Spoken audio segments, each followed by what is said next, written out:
My son is a serial killer. It was Halloween and all the children were outside dressed up and knocking excitedly on doors in hope of scoring some candy. Their parents were walking alongside them and keeping an eye out for them in case of something bad happening. There were all sorts of urban legends going around even from when I was a kid. Stories of strange men kidnapping children when they knocked on their door, or the candy being laced with drugs or razor blades. Everyone had heard of these things, but no one actually knew anyone who had experienced them. Personally, I think it was just some government lie spread to make parents accompany their kids so that they wouldn't be able to play tricks such as egging houses or TPING their neighbors' yards. I was sitting at home with the curtains drawn and the porch lights turned off. I had no time or energy for some greedy rascals to knock on my door and ask for candy. I had gotten myself a big bowl of discounted Halloween candy from the local supermarket, and there was already a big pile of wrappers forming on the ground beneath my feet. My favorite candy was Kit Kat. I loved pulling apart each finger and taking small bites to really savor the candy bar. Some people preferred taking a big bite out of all four of the fingers without breaking them apart first. I thought that they were no better than an animal. My mother had always been very strict with manners and etiquette, and she nitpicked even the smallest things such as how I ate candy. I had to take small bites and eat it with class, otherwise I was no better than the homeless people on the street. During the evening some kids still came and knocked on my door and rang the doorbell. I wanted to open the door and scream at them, but I knew that if I did that the jig was up, and they would know I was home. I wanted a calm evening where I could watch the latest episode of my favorite soap opera. I had positioned myself on the couch with my feet on the table in front of me and the bowl of candy on my lap. I thought that if my mother had seen me right now she would have had another heart attack and died again. But thank God that old hag was dead and I could do whatever I pleased. Just as I reached for the remote to increase the volume, I felt a sharp pain in my stomach. I tried to ignore it, but it kept getting worse. I put aside the bowl and stood up to go get myself a glass of water from the kitchen. Suddenly something splashed beneath me onto the floor. "Fucking shit," I yelled. This can't be happening, not right now. But I knew that it was time.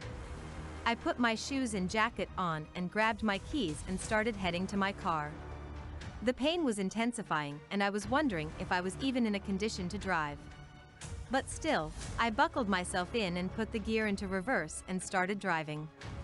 The night was cold and chilly, and it was thundering. I could barely see the road ahead since it was foggy. Maybe if I was lucky I would get hit by another car so I wouldn't make it to the hospital and escape all those bills I knew were going to pile up afterwards. But it seems luck was not on my side today, since I made it to the hospital and even found a parking spot right outside, which was highly unusual. Usually you would have to park all the way in the back and walk a good 5 minutes. Tough luck if you were ill or injured, I would think to myself every time I had to look for a spot. I walked in through the main entrance and made my way to the reception. Behind it was a young girl sitting on one of those spinning chairs with a pile of paperwork and signing away. I just stood in front of her hoping for her to notice me. The pains kept getting worse and I almost wanted to kneel over, but I just held it in. It fascinated me how a person could be so unaware of their surroundings. I stood there for a good 5 minutes just staring at her. I remembered how psychologists back in the days used to think that humans had a biological instinct of knowing when someone was observing them even if that person was not in their eyesight. I guess this didn't apply to this girl, since 5 minutes had passed and she didn't even look up once. I could have kept this going for longer, but then yet another cramp hit me and I let out a wheeze of pain which finally caught her attention. She looked up at me like a deer in headlights and said, "Oh God, I'm sorry, have you been standing here for long?" 5 minutes or so. I responded. "Oh dear, I'm very sorry, I didn't see you at all. What can I help you with?" That's interesting, I thought. I was standing just right in front of her, and still she was so preoccupied with her work that she didn't notice me. What if I was a crazy gunman ready to shoot her? She really should start paying more attention to what goes on around her. "I'm in labor," I responded. The look on her face got even more embarrassed, she was almost grimacing. "Holy shit. Sorry, pardon my French, I'm just surprised you could stand here for 5 minutes without screaming. I'm going to call a nurse over right now. Please have a seat in the wheelchair over here and she will be here ASAP. The nurse rolled me over to the delivery room and I laid in the bed and the doctor checked how dilated I was. He said I wasn't dilated enough and I needed to wait some more before we could start pushing. Once every hour he came back to check and it still wasn't enough. The hours kept going by and eventually 20 hours had passed and this bastard of a kid was still not ready to leave. Because of this pregnancy I had lost half of the hair on my head, 2 teeth, and my once youthful and beautiful face was now bleak and riddled with acne. He had taken everything from me and now he wanted to stay there for longer? Finally the doctor came back and he told me that if he stayed in there for longer it would be a danger to my health. Huh, a danger to my health? I had never heard that before. Wouldn't it be a danger to the baby's health to stay in the womb too long? We need to do a C-section immediately, he said. Wow, first he ruins my health and gives me a nightmarish pregnancy and then he decides to go out on a bang by forcing the doctors to cut me up to deliver him. If his father hadn't left me already he probably would have now if he saw the state I was in.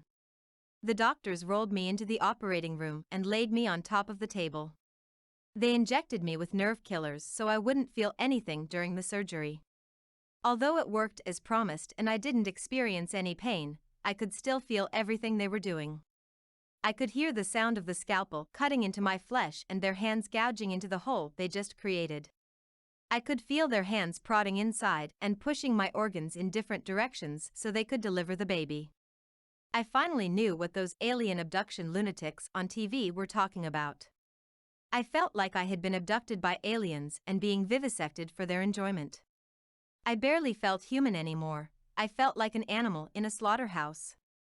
They might as well just tear my heart out while they're at it since I felt dead already, like I had died and went to hell. Finally, after what felt like an eternity they pulled him out. I was listening for the sound of cries, but the room was dead silent. There were at least 10 hospital staff standing around me, and they were also quiet. They just looked at each other nervously.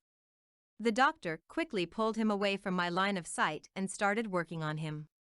I had no idea what he was doing, but one of the nurses came over and started stroking my head and told me not to worry and that everything was going to be okay. But what she didn't realize was that it wasn't the fact that he wasn't breathing that worried me. The doctor just stood there dumbfounded and had stopped working on the baby. He called over another doctor and they started whispering to each other intensely. The possibilities of what they were whispering about were running through my head. He must have been born with horns, why else would they be so panicked? After a while the doctor picked up the baby and walked over to me. Ma'am, in my 25 years of being an OB-GYN, I have yet to witness a baby not cry when they were born. I looked at him and I was trying to wrap my head around what he just said.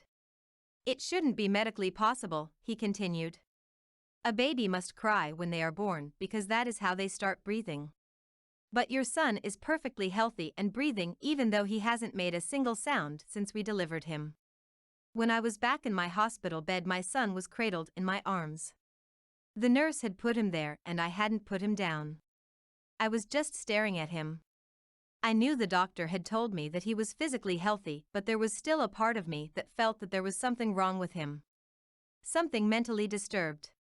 What kind of baby causes their mother all this harm and then doesn't even cry when he is born? Like he is happy that he didn't have to endure any pain. He even got to take the easy way out and didn't have to fight his way out of me. On top of that, he was born on Halloween, the day where you celebrate all things demonic. I stayed up with him all night just staring at him. Not once did he cry. I tried shaking him a little and even pinched him, but he just looked right back at me with a blank stare.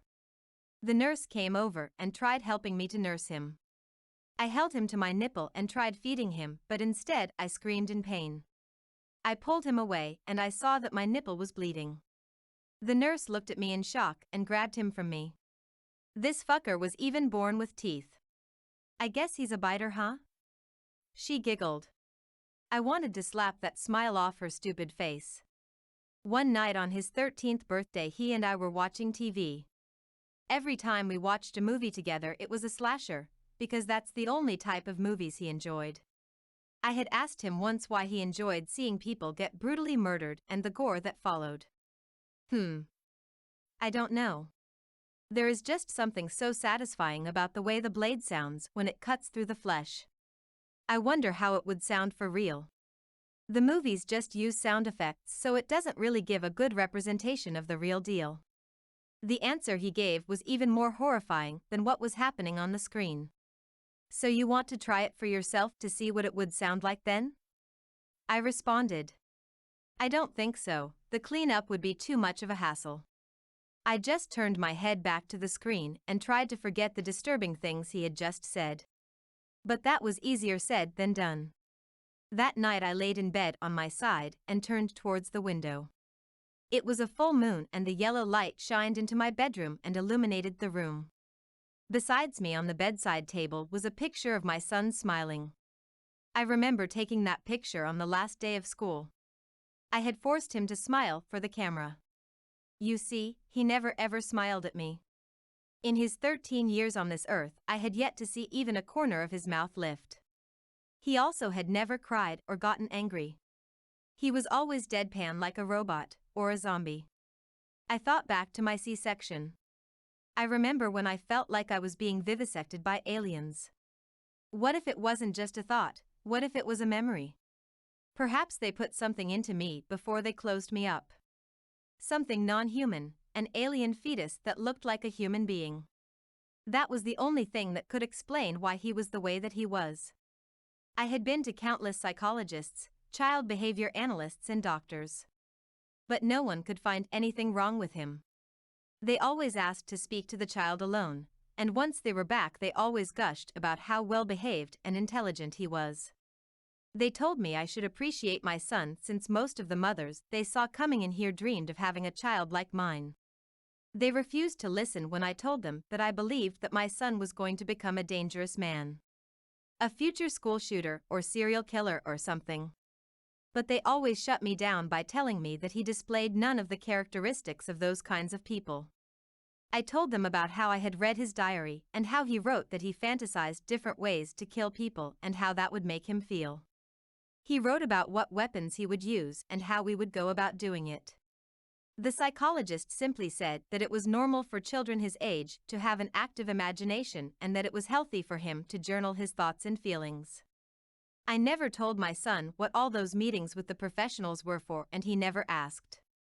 But I could tell that he knew exactly what they were for. I could tell by the way he looked at me. At age 18 he brought home a girl. He had had girlfriends previously, and this one, just like the girls before, had the exact same features. They all had brown hair and green eyes and the same general facial features. This disturbed me because they all resembled me. They looked just like me when I was their age.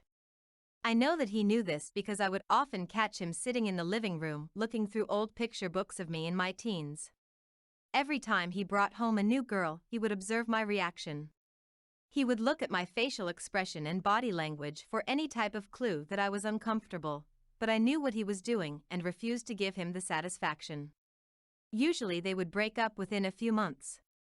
When I asked him why he would break up with them, he always replied that he got bored of them.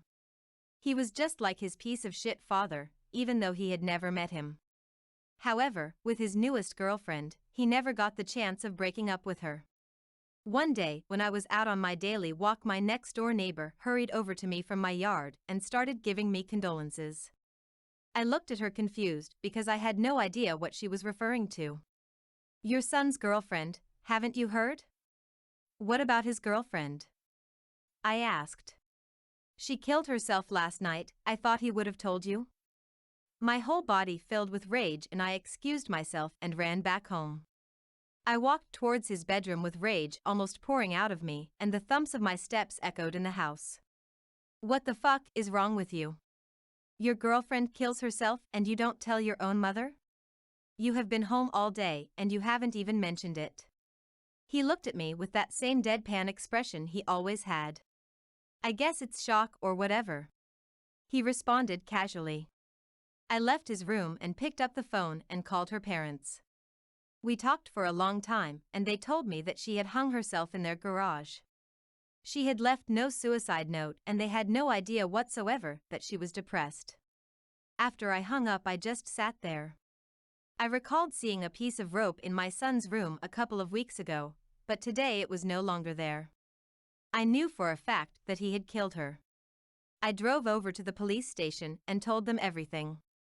From how he enjoyed watching slasher movies, to the diary, and finally to the rope. Tears were forming in my eyes, and I hoped and prayed that they would believe me. But guess what? They didn't. They said that none of this was concrete evidence and that they had already investigated her death and found no foul play. What about the diary and the rope? I yelled. It's all just circumstantial. He responded. From then on, I knew that no matter who I told, no one would believe me. My son was a straight-A student and an athlete at school. Right now, everyone felt sorry for him and were giving him heaps of condolences he didn't even deserve. I hated him. I truly did. There was not a single day that went by where I didn't wish I had aborted him or killed him as an infant when I had the chance. What was the most gut-wrenching was the fact that I was the only one who knew what kind of demon he truly was and that he was the one that killed her. I just had to prove it to them. A month after the suicide of my son's girlfriend, he was back to normal. He was tired of the charade and decided to attend a party that was being thrown at his friend's house. Once he had left, I decided that this was my chance to prove to everyone what he was.